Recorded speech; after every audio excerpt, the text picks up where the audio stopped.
shall be the whole of the law.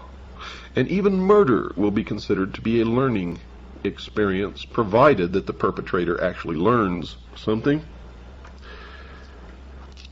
People who exhibit violent tendencies, as a matter of normal behavior on their part, will simply be eliminated. Ladies and gentlemen, I hope this is beginning to come together and make sense to you. If it doesn't, as yet, we have a long, long way to go, as you have probably already begun to understand.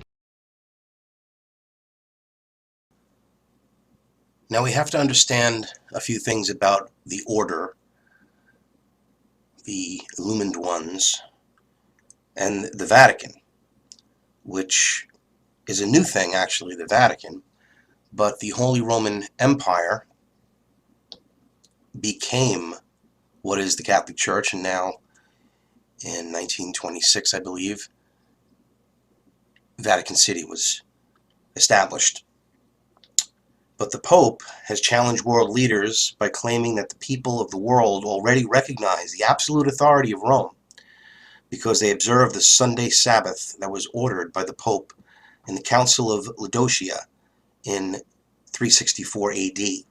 The original 10 Commandments given Moses by God ordered that we should remember the Sabbath day to keep it holy. 6 days shalt thou labor and do all thy work, but the seventh day is the Sabbath of the Lord thy God. In it thou shalt not do any work, nor thy son, nor thy daughter, thy manservant, etc., so forth, right? This is the beginnings of the changes. Again, Catholic Church is filled with paganism and ancient Druid and other cultures woven into it, all Luciferian, all connected to the order. The Pope has a lot of charisma, and in a one-world system you need a religious head for power. Khomeini proved that. This Pope has enough following and charisma to make what we consider a great threat in this move. And that was about Pope John Paul II. And that was a quote from the Mantooth Report. Some of this information is coming from Behold a Pale Horse by William Cooper. Did you know that the Los Angeles Times on December 12, 1984 quoted Pope John Paul II as saying, "Don't go to God for forgiveness of sins, come to me." Now this is blasphemy, and Pope Francis has done the same thing, repeating this mantra. You continue to tell a lie, make it simple, and keep repeating it, people believe it. And this is how we have been duped to believe a false history and a false narrative of the history of the world and those behind the scenes who control it. On July 21st, 1773, Pope Clement XIV forever annulled and extinguished the Jesuit order. France, Spain, and Portugal had independently come to realize that the Jesuits were meddling in the affairs of state and were therefore enemies of the government. And indeed, the Jesuits are a big piece to the puzzle of the New World Order. The Pope's action was a response to pressure applied by the monarchies. King Joseph of Portugal signed a decree by which the Jesuits were denounced as traitors, rebels, and enemies to the realm. Pope Pius VII in August 1814, again critical timing with a lot of the world events, reinstated the Jesuits to all their former rights and privileges. Ex-President John Adams wrote to his successor, Thomas Jefferson, quote, "I do not like the reappearance of the Jesuits. If there was a body of men who merited eternal damnation on earth, it is this society." Jefferson replied, "Like you, I disapprove of the restoration of the Jesuits, for it means a step backwards from light into darkness. The Jesuits are still trouble today, as they have been throughout their existence." On February 28, 1982, Pope Paul II told Jesuits to keep clear of politics and honor Roman Catholic tradition. The U.S. News and World Report stated that the Jesuits had indeed meddled in the affairs of nations. The article stated, quote, "Jesuits have played leading roles in Nicaragua's Sandinista revolution." And guess what? Guess who's the Pope now? Pope Francis. Jorge Bergoglio, who was involved in a kidnapping scandal the time. Oh, yes, that's right. And they were doing some shady shit. Oh, that's right. After all, the Jesuits are involved in intelligence and warfare. Revolution. Some Jesuits have joined the Communist Party, like Bergoglio, Commie, who is now the Pope. One priest in El Salvador has claimed that his order is working for the advancement of Marxism and revolution, not for God. I can't be sure who that is, that one priest, but wouldn't it be interesting if it was Bergoglio? Jesuits have joined left-wing rebel movements in Central America and the Philippines and have advocated a meddling of Marxism and Roman Catholicism in what is called liberation theology. When the United States wanted to employ the nastiest forms of the Haig-Kissinger depopulation policy in Central America, it was the Jesuits who organized and prodded the people into civil war. Wherever the Jesuits go, revolution quickly follows. I am always sad when I see or hear of people being hurt, but according to my research, the Jesuit priests murdered in Central America probably deserved it. And they did. And they did. The most powerful secret organization in the world is the Bilderberg Group, organized in 1952 and named after the hotel where its first meeting took place.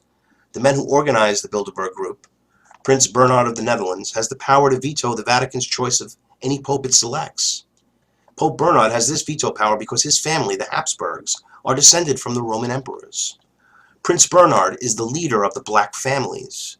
He claims descendants from the House of David and thus can truly say that he is related to Jesus. Prince Bernhard, with the help of the CIA, brought the hidden ruling body of the Illuminati into public knowledge as the Bilderberg Group. This is the official alliance that makes up the world government body. The core of the organization is 3 committees made up of 13 members each, like the 13 colonies. There is a great relationship between the mysteries and the destiny, the secret destiny of America. A book should be read by Manly P. Hall called The Secret Destiny of America. The Bilderberg Group have 3 committees made up exclusively of members of all the different secret groups that make up the Illuminati, the Freemasons, the Vatican, and the Black Nobility. This committee works year-round in offices in Switzerland. It determines who is invited to the annual meeting and what policies and plans will be discussed. Notice how everything happens from Switzerland. You have the banking, the world banking cartel, that we just don't want to believe how deceived we are. We don't want to admit that we fail to understand this up until now. So a lot of it has to do with ego, which has been built up by society. Oh, you don't want your ego to be, you have to be part of the group. That's the other thing that's cunning. Because by me coming out with all this information that I've researched and finally had the courage to expose is what it is. The hypersexualization of society, using sex and violence, sadism. It's reflected in art. It's reflected in fashion. Quote-unquote avant-garde. All of this cultural Marxism being promoted. Now, America is not and never was a Christian nation. It was founded on Judeo-Christian principles and ideology. Right and wrong is defined by the 10 Commandments. Now, people are offended by the 10 Commandments because it's got to do with the religion, Bible, whatever. It doesn't matter if you're an atheist, if you're of any faith. We have an obligation as humans, even for you humanists out there, you secular humanists, Luciferians or Gnostics, people that believe that we are going to evolve to God. In fact, this whole idea of making the Luciferian ideology and principle appealing and understanding. And listen, Lucifer has really been misunderstood.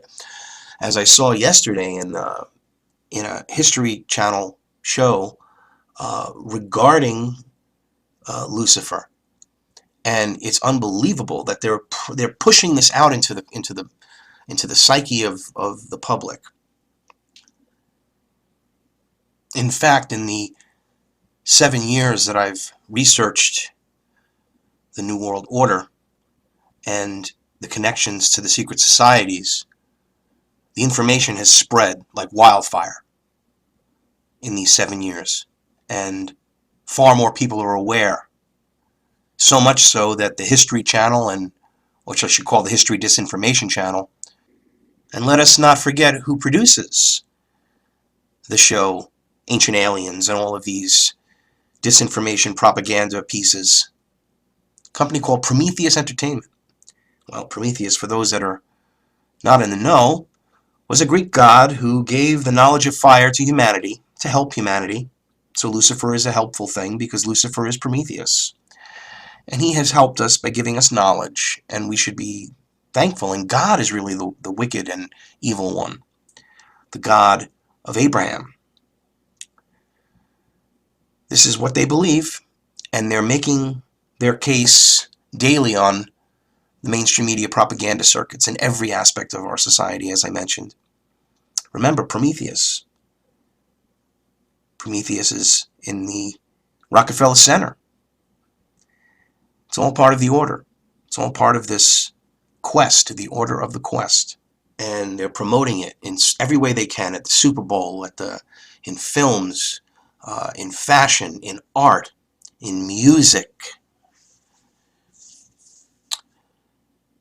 The illuminated ones are working diligently to defile all that is moral and holy. And they're doing a great job. Most don't realize this is happening. Most don't see the gradual decline of morality and the absolution of sin. We see it in our politicians. They're criminals. We see it in business people, the greed of Wall Street. We see it all around us. The New World Order abounds. It's everywhere. And what it is this allowance for conditions to create chaos. That's simply what it is. The fact is, the rise in violence and crime is directly related to this moral decline. Greed and all the 7 deadly sins, all of them. Now, whether you practice a religion or not, as I said, these moral codes of behavior, like the 10 Commandments and the 7 deadly sins, make for a civilized society. But those who wish to enslave us in the New World Order want us to do as we wish. They want us to be our every whim satisfied. The goal is to keep us distracted, amused, so that no one pays too close attention to what's going on behind the scenes, as our rights are being stripped and our wealth being stolen. And those who profess to be for the middle class and the poor are implementing programs that increase poverty and diminish the middle class. We must understand that many of the institutions and much of the pop culture that we are exposed to through the mass media, through fashion, through all forms of promotion, have brought us to where we are today, from where it was a very church-going crowd 100 years ago to a very hedonistic crowd today. This is not by accident. In fact, in their writings, they have worked for this. They have worked for this end, to bring about immorality, to bring about a standardization of what is considered normal. In other words, things that would be considered taboo or considered antisocial have been socialized. Everything has been socialized. And we must understand this. We must see it. We must recognize it. And we must realize that it is these forces emanating from the secret societies responsible for this. That's why their symbols are everywhere. They're Freemasonic symbols in cinema. The Freemasonic symbols that are pervasive in our society. They're everywhere. And there's a reason. Because they speak in signs and symbols to one another, the adepts. And they must be stopped.